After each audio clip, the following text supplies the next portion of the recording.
Charges of corruption or questioning by investigative agencies for the average Indian could turn their life upside down.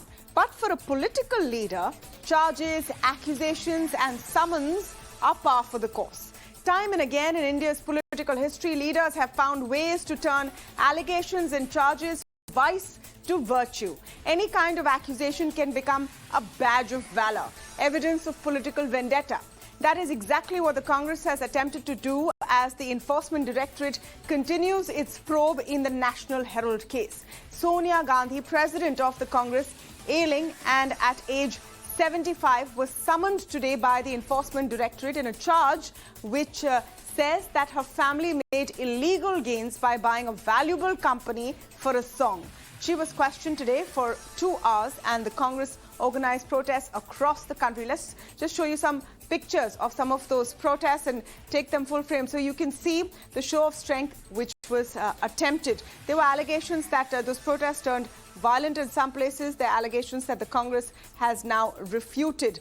But the top leadership came in to support Sonia Gandhi. Now, unsurprisingly, it's not just the Congress. Opposition parties overall say that the summons are pure political vendetta. They have a laundry list of opposition leaders called in by agencies to prove that point. The BJP says no one is above the law, including the Gandhi. But has this happened in the past? Let's go back to the 70s, 1977, 1978.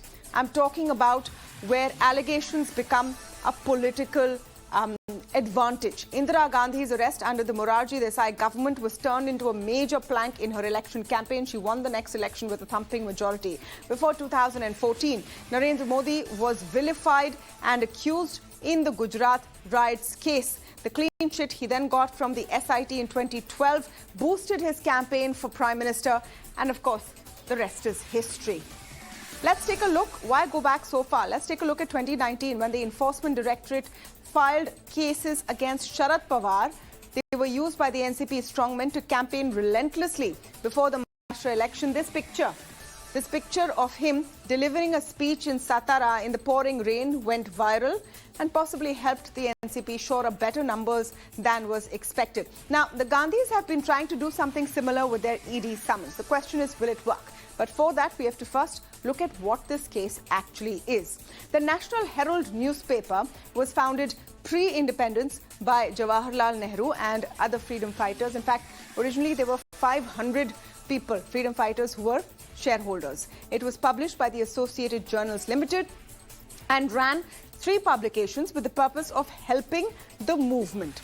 Now, by 2008, the newspaper had run into losses. This part's important. They'd run into losses. They stopped publication completely and had started taking loans from the Congress party. As a rescue operation, the Congress party gave over time a little over 90 crore rupees to AJL, the company which printed the National Herald, in terms of unsecured debt. Now, here comes the twist. By 2010, a company called Young Indian acquires the debt of Associated Journals that owed the Congress party 90 crores. So that debt was assigned to Young Indians for 50 lakh rupees. The debt is 90 crores. It's been assigned for 50 lakh rupees in 2010. The directors of Young India include Rahul and Sonia Gandhi, among other those who are very close to the Gandhi family. The allegation is that they managed to get control of the company that published National Herald for peanuts. Did the Congress party write off most of that 90 crore loss? So 89.5 crore. Those are some of the questions that were raised by Subramaniam Swamy. Now, he's also raised the question, and that's where this entire situation, the story started from. He's raised the question that this company, AJL, owns valuable real estate, the value of which, according to him, is nearly 2,000 crore rupees. So he says that for about 50 lakhs, the Gandhi family got this very valuable company, which has properties worth 2,000 crore rupees. These allegations were brought about by him first in 2012. The ED subsequently closed the case, has reopened it now, and the investigations are on. Now, whether there was corruption or not, whether there was illegal action or not, of course, law will take its course. That legal process in India is often long and cumbersome. But for today, And in the short term, what's important is the possible political fallout of what we're going to be seeing. And these are some of the big questions that we will be posing today. Is this going to help the Gandhis or is it going to harm them further? For the BJP, does this really appeal to their voter base? Because they're, giving the impression that they're cleaning up corruption. And are those allegations of political vendetta justified? To speak on some of these issues, I'm joined now by Arshpreet Khadial, Congress spokesperson, Charu Pragya of the BJP, Dr Manisha Priyam, political analyst and author, is with us on the show. Tehseen Poonawala, political analyst, also joins us on the show. Welcome to all of you. Dr Priyam, let me start with you. Great to have you on Beyond the Headline. Just on, the case that we have built and the question that we're asking, what is the political fallout of this for Mrs. Gandhi, for the Gandhi family? They've had their show of strength today. Congress workers came out on the streets. Is it going to translate into any electoral or political gains? So, yes, it's true that the Congress workers came out, but let us look at two aspects of the story.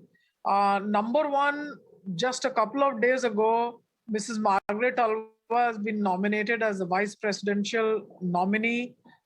She belonged to the Congress party, but in the Congress party, there are two levels. You have to belong to the party and you have to be in the inner circle. Certainly, she is someone who's not in the inner circle of number 10 at the moment. It's an open secret. So within the Congress party, what you saw today was an assertion of those who would be around number 10. Now, this is about the fact that they were asserting that Mrs. Sonia Gandhi and the Gandhi family are the one and only asset of the Congress party. Does this give them electoral dividends? Yes, of course. It shows to the people of India, it communicates that they are angry about their leader being taken to the Enforcement Directorate office.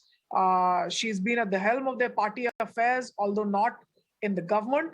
So yes, it communicates to the people. But does it communicate people's issues? Unfortunately, the Congress party is on thin ice there. The Congress party has been a rightist party for the longest period, since the 1990s. Liberalization, privatization, all of this has been done by them. It's been a political party that has left its left of center ambitions. The ambitions of the backward caste and the marginalized have been taken up by the Mandalwadis, who were its allies. So neither did it lead a social coalition, nor did it lead left of center ideologies. And today is also the day that the BJP is trumped by taking an Adivasi woman to the President House. So that, even that, imaginary of the marginalized Jal Jangal Jameen fights, the Adivasis, if you remember the Niyamgiri. So basically you're saying, voters don't care. Voters don't care that a 75-year-old leader was called, or whatever the point that the Congress is making. It's not going to resonate. Is that your position? The party is really only asserting leadership principle for a family. It does not have a social coalition. It does not have a left of center ideology. And the socially marginalized coalition, especially its leadership amongst the tribals. Remember, Rahul Gandhi went to the Niyamgiri Hills. In Chhattisgarh, they had special strategies. Today, that fig leaf also taken out from the Congress party folder. So they do not have a political script. They do not have a social coalition. They do not have their leadership of the marginalized any longer with them. Whether this alone will work for them, we do not know. All right. Tehseen, just your comments on this. If the political script that is being attempted right now is that of the victim card, that we are trying to speak up against an all-powerful government, and as a result, we are being harassed. That is the political narrative. Is it really resonating? Namaskar, Tamanna. Thank you so much for having me on the show. Namaskar to all my fellow panelists and to all your viewers. At the onset, I thought this was about National Herald, and we would, beyond the headlines, have a discussion about the case and how unfair, and like you rightly put out the start of the case, I would get my position to clarify, but it's gone on a completely different tangent. Come to that. We will to that. So let me first. We will come to that, Tehseen. But the fact is that the final word on National Herald, and that's why I've started by giving the facts to the viewers. But whatever you say or anyone else says or the BJP spokesperson says, the final word on National Herald and whether there was a crime or not will be decided eventually by the court of law. But before that, it's going to be played out in different ways politically, isn't it? Absolutely. So we will come to the case in the second, a little later in the segment itself, where I hope I'll be given the opportunity to specifically clarify some of the allegations that have been liefully and willfully made by the BJP. But let's stick to the political aspect of what's happening right now. I heard ma'am speak before me, and she said suddenly the Congress is bereft of any tribal support. The Congress gave the first tribal chief minister in 1985 in Gujarat, first tribal chief minister in Odisha in 1989, first tribal speaker of the parliament, first woman president of India, first Dalit president of India, Narayan Ninji, and the BJP all of it, which is their right to oppose. So was the BJP bereft of ideas, bereft of a base? Was the BJP anti-national, if I may take the BJP's logic slightly further? Were they anti-Dalit, anti-women? I mean, we need to stop giving adjectives to everything the Congress just because we want to put the Congress in a dock and it suits a narrative. That's not how it works. The Congress politically opposed something. The BJP gave us a president. Congratulations to Draupadi ji. She is now our president. We hope she succeeds because in her success is India's success. But let's stop attributing motives. Now let's come to the specific ED director. This is an ED director where the Supreme Court in a written judgment, mind you, not observations. In CBI, the Supreme Court in an observation said it's a cage parrot to the UPA. In a written judgment to the Modi government said this director's tenure will not be extended, a written judgment. And yet Mr. Modi, suspending 12 members of the opposition, extends this director's tenure by 5 years. Now, what is the rate of the ED? In the 2,400 cases lying before the ED, what is the conviction rate? 0.6%. Figures Ministry of Finance Affairs in Government of India Parliament. Right. Okay, 0.6% is the conviction rate. Of the 3,000 raids conducted by the ED under the Modi government, 3,000 raids, 2,975 have been on opposition. 2,975. Is ED not being used by a tool by the same director's tenure being said? Well, let me please finish one more point that I want to make and I'll end.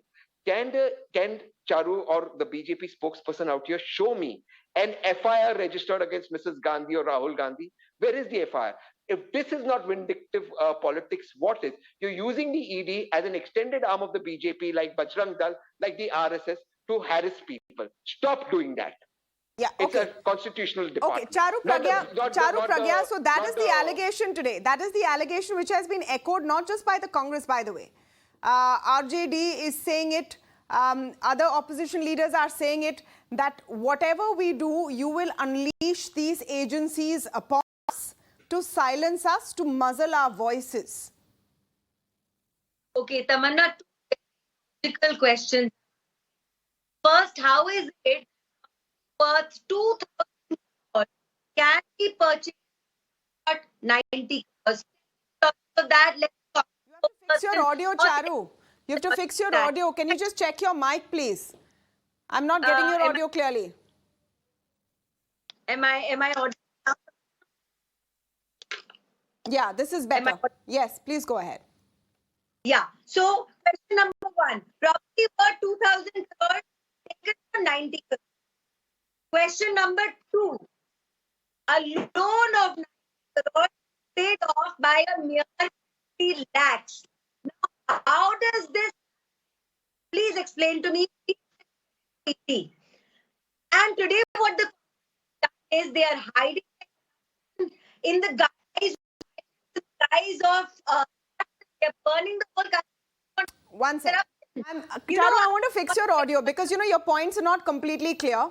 Let me just take a beat, fix your audio, and then you come back with your point, because I don't think it's fair that your points are not audible to the viewers.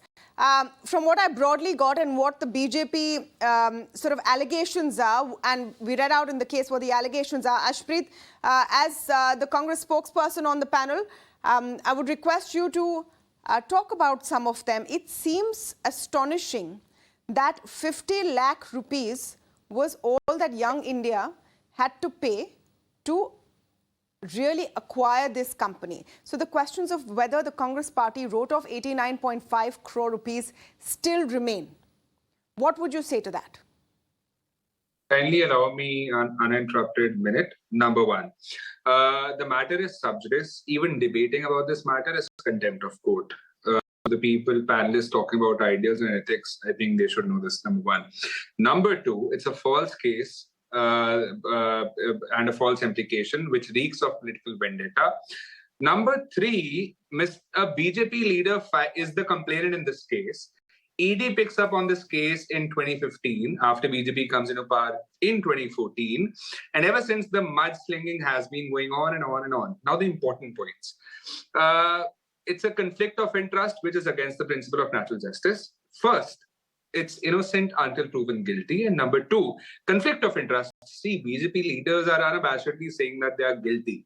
And their party is in the government and ED falls right under that. So can they even be saying that? Isn't it a conflict of interest? Number three, ED's conviction rate is less than 3%. Less than 3% because there are too many false cases. Number four, ED, there's not one ED case pending against even a single BJP leader. Although according to ADR, Association of Democratic Reforms, around 30% of their elected MLAs and MPs have serious criminal cases pending against them. Number five, now not one BJP leader, but every opposition party has an ED case pending against them. Sharad Pawar, Mamata Banerjee's nephew Abhishek Banerjee, MK Stalin, Mr. Kejriwal, Mr. Sisodia, Mr. Gandhi, Mr. Channi, to talk of anyone. There are so many cases because ED, IT and CBI won't really arrest Malyas, Choksis, Modis, Nirav Modis and all that. But they would definitely come behind innocent people. And number six, Captain Amrinder Singh, who has recently formed an alliance. Okay, one minute. Arshpreet, you asked for an uninterrupted minute. I think I've given you about 3. One sec, Charu, I'll come to you. But just what you started with, you said the case is sub judice, we shouldn't talk about it, and then went on to talk about it in great detail. So make up your mind. Do you want to talk about it or you do not want to talk about it? I've been invited. Yes. Can I not state the please, truth? you're welcome. You're welcome, but you're starting by saying we shouldn't talk about it. So now we've established. So we've established at least for the record that we are all willingly, happily talking about it. We want to talk about it. I just want to make that clear. Okay, so now you listed. Charu, I'm going to come to you on the last point that Arshpreet made, and that really is the glaring one.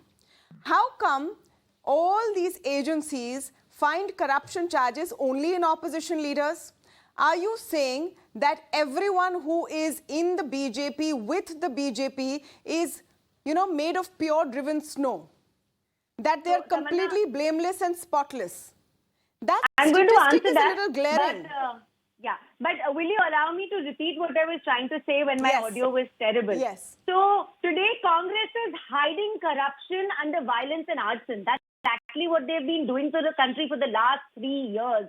They have got every person who's somehow connected to their party on the streets today, burning down cars, burning down two-wheelers, beating up policemen, and it's been terrible. And because I'm talking about what's happened today, I also want to quote a Congress MLA from Karnataka who on record says, Ramesh Kumar, a Congress MLA from Karnataka on record says, we have made enough money in the name of Gandhis to last us 3-4 generations.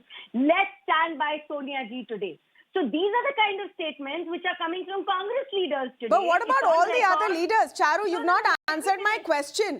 Is everyone connected to the BJP made of pure driven snow? I'm the only one who never got an uninterrupted minute for my opening.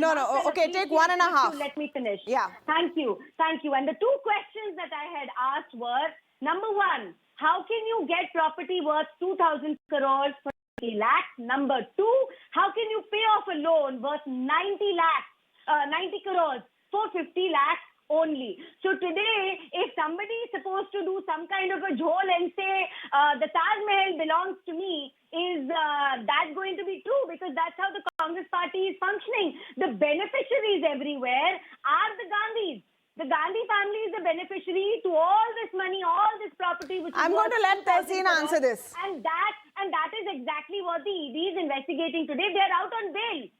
But the ED closed the case, Charu.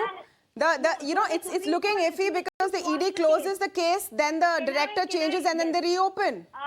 So the Supreme Court refused to quash the case. The case went from the High Court where they were given a bail. The Gandhis moved the Supreme Court. Even the Supreme Court refused to quash the case because there was enough evidence. No. So I'm asking you something else. You're giving me a counterfact. I asked about how the case was closed and opened again. Anyway, to the points that she made, Tehseen, I'll request you to respond. I'm so grateful for Charu for raising these points. She's a very articulate spokesperson of the BJP and one of my favorites. So thank you, Charu, for raising both these points, because you give me the opportunity to clarify both these points.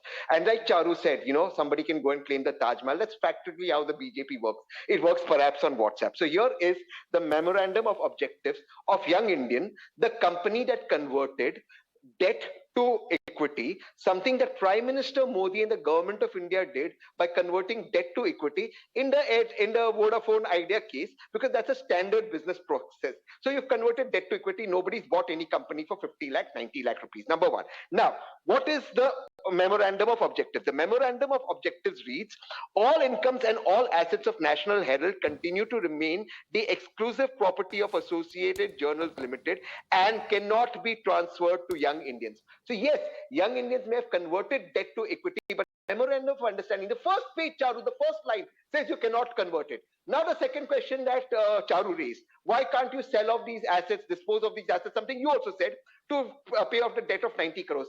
Because, Tamanna, all these assets are on lease. They are on lease for a definite purpose. That purpose is being met by National Herald, a newspaper that contributed to our freedom struggle, and therefore an asset which is on lease cannot be sold off. I cannot sell off an asset on lease. It's as simple as that. To the third point Charu raised, the Supreme Court said this, the High Court said that. There's the income tax matters. Yes, there's a tax matter pending that will be challenged before the tribunal. Yes, no, that's a tax evasion matter. But Charu, please tell the viewers, where is the FIR? For any criminality, there has to be an FIR. You closed the case, reopened it. Where is the FIR, Charu? Please tell me and answer these questions specifically so I can come up with more answers. Charu, do you want to quickly respond? Yes, I want to very quickly respond. First of all, if a matter is reaching all the way to the Supreme Court and it's being discussed in such great detail, there is a charge sheet.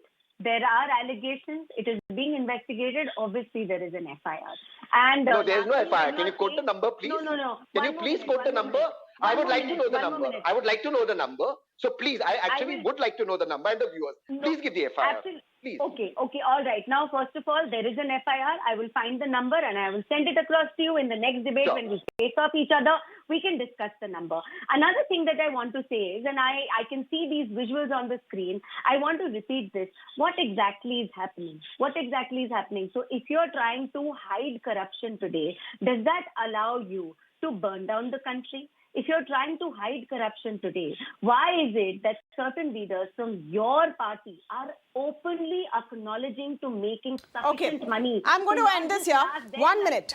1 minute. This is not turning into Charu and Tehseen. You all can meet offline and exchange that. But on the FIR claim. Offline. No, but Charu, on the FIR claim, this is an important one that we must get to the bottom of, because the Congress is claiming that there has been no FIR filed. There is no FIR. You have come and said that there is an FIR. You have made that claim. So I would urge you to back that up, maybe sooner than later. Meanwhile, I'm going to Manisha Priyam. Meanwhile. Yeah. No. I somehow feel that, this kind of courtroom type discussion is something that should be left to the courts, first for the enforcement agencies and for the courts. And just for the information, I've been on television channels all through the day, and none other than Ravi Shankar Prasad came and clarified that it is not required to have an FIR. I only hear these things, and he said it's on the basis of a complaint that's going on. Okay. So my hunch is, just 1 minute, my hunch is, and unlike the other madam who's from the BJP, claim to be on facts. My hunch is that when somebody as senior as Sri Ravi Shankar Prasad ji, a very seasoned lawyer, comes and says these things, he is also on some type of facts. Now, whether the FIR is needed or not is for a lawyer to understand, the court to understand. What I do want to point out here is that, issues of political corruption, which this is completely a charge. This was a newspaper that was run by the Congress party. And the allegation really here is that the party and personal funds have been merged together and probably misappropriated. I don't know, but that seems to be the charge. Now, the point is that it is the Congress for the Congress party to not only point to the loopholes here, but if they feel that their opponents, the BJP, are on corruption grounds, they need to find out. We heard Rahul Gandhi say things like Chokidar Chora, etc. Where were they able to find out facts? Time and again, political parties who are not in power, who have struggled on the grounds, have been able to pick holes in the Congress party on charges of corruption. It is the time of the Congress party to do so. To do the if same. If they fail to do so, the people of India will not go on things like whether there is an FIR or not, or whether this is, we are not all lawyers, nor are we the courtroom, and definitely not but, the Manisha Priyam, to clarify that point, what I want to underline is if someone comes on this platform, on this show and makes a claim, they need to back it up. That's my simple point. Yeah, I mean, that's my simple point. I'm not claiming that we are lawyers or courtrooms, but you know, too often platforms are used to say whatever you want without questioning whether there is a backing to it, and that is something that I want to weed out. But I think the point that you've made, that to fight back, it's not going to be enough to play the victim card. Maybe another strategy is going to be required. This is a discussion which needs more days and more time. We'll see how the story develops. But for now, I want to thank all of you for joining us today on the lead story this evening on Beyond the Headline.